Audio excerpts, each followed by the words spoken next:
శ్రీమాత్రే నమః.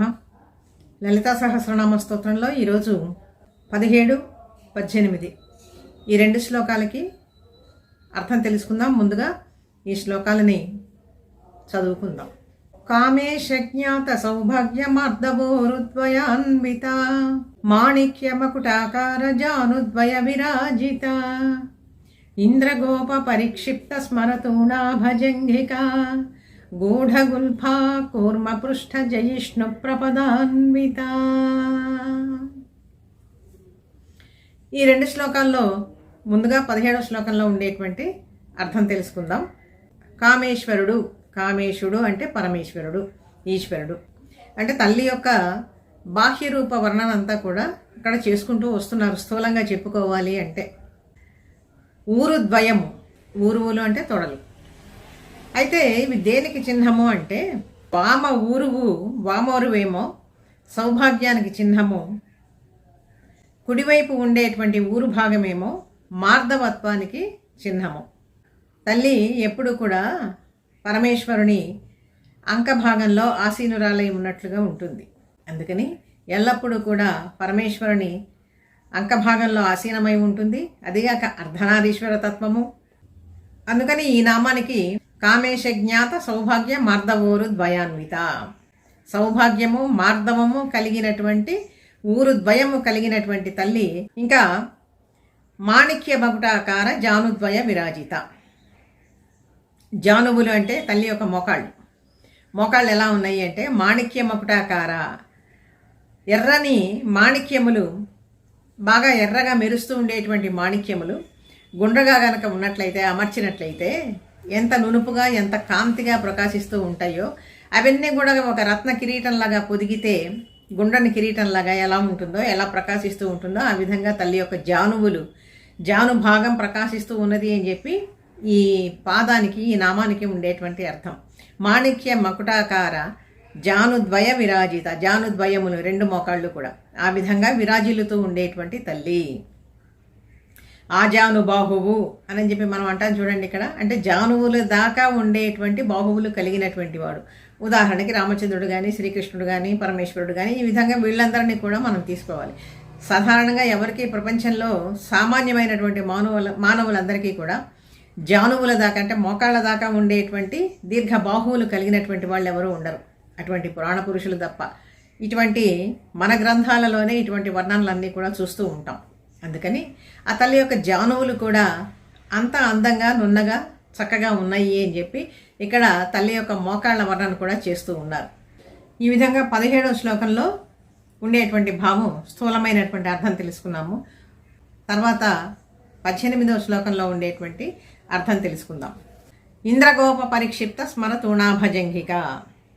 ఈ శ్లోకంలో తల్లి యొక్క జంఘలు అంటే పిక్కలు, పిక్కల భాగాన్ని, కాలి యొక్క పిక్కల భాగాలను గురించి వర్ణిస్తున్నారు. అవి ఎలా ఉన్నాయి? అవి కూడా ఎర్రటి వర్ణంతోనే ఉన్నాయట. ఇంద్రగోప పరిక్షిప్త, ఇంద్రగోపములు అంటే ఆరుద్ర పురుగులు. కొన్ని ప్రాంతాల్లో వర్షాకాలంలో వస్తూ ఉంటాయి, మెత్తగా మఖమల్లాగా ఉంటాయి అన్నమాట ఆ పురుగులు.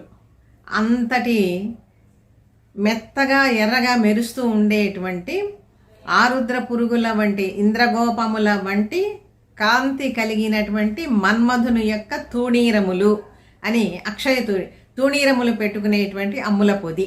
ఇంద్రగోప పరిక్షిప్త స్మర తూణాభజంఘిక.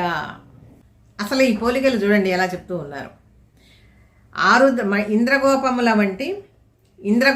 వంటి అంటే ఆరుద్ర పురుగుల వంటి ఎర్రని కాంతి కలిగినటువంటి మన్మధుని యొక్క అమ్ముల పొదిలాగా ఉన్నటువంటి పిక్కలు కలిగినటువంటి తల్లి. ఈ పోలిక, ఈ ఉపమానము, ఇవన్నీ కూడా మనం ఇంకెక్కడ కూడా చూడం. ఇటువంటి పోలికలన్నీ కూడా ఈ లలితా సహస్రనామంలోనే ఇటువంటి ఉపమానాలు మనం చూస్తూ ఉన్నాం అన్నమాట. ఇందులో గూఢార్థ రహస్యాలన్నీ కూడా కొన్ని ఉండవచ్చు. పరమేశ్వరి ఆవిర్భవించినప్పుడు వరుణదేవుని అంశతో తల్లి యొక్క తొడభాగాలు, పిక్కలు కూడా ఏర్పడ్డాయట. అందుకని ఇక్కడ ఇంద్రగోపములు అంటే మంత్రములు అని కూడా ఒక అర్థం ఉన్నది. అందుకని ఈ శ్లోకాలన్నీ కూడా అంతరార్థంతో కలిసి ఉంటాయి. ఒక మహామంత్ర స్వరూపమైనటువంటిది, అంతరార్థయుక్తమై శ్రీచక్ర ఉపాసకులకి బాగా అర్థమయ్యేటువంటి రహస్యాలన్నీ కూడా ఇందులో ఉంటాయి.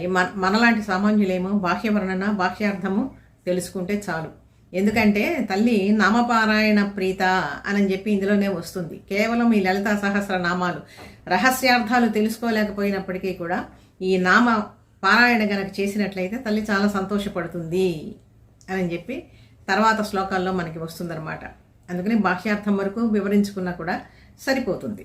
ఇంద్రగోప పరిక్షిప్త స్మరతూణాభ జంఘిక. తర్వాత ఇదంతా కలిపి ఒకటే నామం. తర్వాతి నామం గూఢ గుల్ఫ. గుల్ఫములు అంటే చీలమండలు. ఆ చీలమండలు బాగా ఎముకలన్నీ బయటపడేటట్లు ఉంటే అది ఎండిపోయినట్లుగా ఉంటాయి కాళ్ళు. కానీ తల్లి యొక్క పాదాలు ఆ విధంగా ఉండవు, బాగా బలిష్టంగా ఉన్నాయన్నమాట. చీలమండ ప్రదేశాలు కూడా చాలా చక్కగా నునుపుగా ఉన్నాయి. అవి చీలమండలకి సంబంధించినటువంటి ఎముకలన్నీ కూడా లోపలికి ఉన్నాయి, గూఢంగా ఉన్నాయి. గూఢ గుల్ఫ. కూర్మ పృష్ఠ జయిష్ణు ప్రపదాన్విత. పిక్కలు తర్వాత చీలమండలు వర్ణించిన తర్వాత పాదాల దగ్గరికి వచ్చి వర్ణన చేస్తూ ఉన్నారు. ఈ పాదాల యొక్క పైభాగం ప్రపద అంటారు పైభాగం. ఇది ఎలా ఉన్నది? తాబేలుకు ఉండేటువంటి ఆ చిప్ప ఏదైతే ఉంటుందో, ఎంత కఠినంగా ఉంటుందో అంత కఠినంగా ఉండేటువంటి పాదముల యొక్క పైభాగము కలిగినటువంటి తల్లి అని చెప్పి చెప్తున్నారు. కూర్మ పృష్ఠ జయిష్ణు ప్రపదాన్విత. ఆ తాబేలు చిప్పతో ఇక్కడ ఎందుకు పోల్చారు అంటే అది చాలా కఠినమైనటువంటిది. తాబేలు యొక్క పై చిప్ప దానికి రక్షణగా ఏదైనా అపాయం సంభవించినప్పుడు శరీరంగాలన్నిటినీ కూడా లోపలికి ముడుచుకుంటుంది. చాలా కఠినంగా ఉంటుంది. ఎవరు కూడా అప్పుడు దాన్ని భేదించలేరు, ఛేదించలేరు. అది మహాకూర్మం అవతరించినప్పుడు అంత పెద్ద మందర పర్వతాన్ని తన వీపు మీద మోసింది. అంటే ఇదేంటి? ఒక రక్షణ తత్వాన్ని తెలియజేస్తూ ఉంటుంది. తల్లి యొక్క పాదాలు భక్తులకు రక్షణ కల్పించేటువంటి తత్వం కలిగినటువంటివి. శత్రువుల బారి నుంచి కూడా తల్లి యొక్క పాదాలు గనక సమాశ్రయించినట్లయితే ఎంత కఠినమైనటువంటి సమస్యలున్నా కూడా తొలగిపోతాయి. కఠినమైనటువంటి ఒక రక్షణ కవచాన్ని భక్తులకు ఏర్పాటు చేస్తుందన్నమాట తల్లి.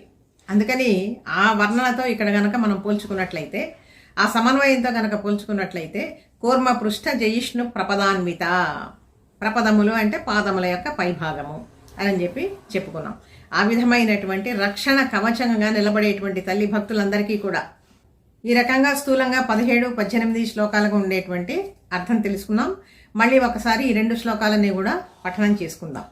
కామేశ జ్ఞాత సౌభాగ్యమార్దవోరుద్వయాన్విత మాణిక్యమకుటాకార జానుద్వయ విరాజిత ఇంద్రగోప పరిక్షిప్త స్మరతూణాభజంఘిక గూఢగుల్ఫా కూర్మ పృష్ఠ జయిష్ణు ప్రపదాన్విత. తర్వాతి శ్లోకాల్లో ఉండేటువంటి అర్థం మళ్ళీ తెలుసుకుందాం జగన్మాత యొక్క అనుగ్రహంతో. వీడియో నచ్చితే లైక్ చేయండి, షేర్ చేయండి, సబ్స్క్రైబ్ చేయండి. మీ అభిప్రాయాన్ని కామెంట్ రూపంలో తెలియజేయండి.